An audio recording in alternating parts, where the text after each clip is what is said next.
বন্ধুরা, আজকে আমি আপনাদের সামনে চলে আসলাম ভাইরাল একটা ডিজাইনের 3 ফুলের ডিজাইনের বহুল প্রচলিত 3 ফুলের ডিজাইনের একটা আর্ট করা জামা নিয়ে। এটা হচ্ছে আর্ট করা জামা, এটা হচ্ছে ব্যাক পার্টের কাজটুকু এইভাবে থাকবে, আর এটা হচ্ছে হাতার কাজ থাকবে। এটুকু হচ্ছে হাতায় পড়বে, লম্বা লম্বা এভাবে পড়বে। এটা আপনি চাইলে 3 পিস নিতে পারেন। এটার সাথে লাল জামার সাথে দুইটা সেলোয়ার ওড়না হচ্ছে আপনার সবুজ কালার, একদম টকটকে সবুজ, পতাকা সবুজ যেটা বলে।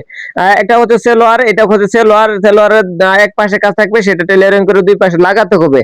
আর এটা হচ্ছে ওড়নাটা হচ্ছে দুই পাশে দেখতেছেন লম্বা লম্বি ভাবে পার থাকবে, আর হচ্ছে মাঝখানে ছিটানো ফুল থাকবে। এটা হচ্ছে লাল সবুজের একটা কম্বিনেশন। এই ডিসেম্বর মাস বা মার্চ মাস বা এইসব মাস সমূহে দেশের একটা পতাকার প্রতীকের সাথে মিল করা হয়েছে। তারপরে এটা হচ্ছে আরেকটা 3 পিস, এটা হচ্ছে লাল জামা, লাল ওড়না, লাল সেলোয়ার, লালের লাল, পুরাই লাল। আপনারা চাইলে লাল সুতা দিয়েও করতে পারেন, অথবা অন্য কোনো সুতা দিয়ে করতে পারেন, অথবা বৈশাখের সাথে আপনারা ম্যাচ করতে পারেন। আর এগুলো হচ্ছে প্রত্যেকটাই 1 পিস লাল এবং বাসন্তী কালার।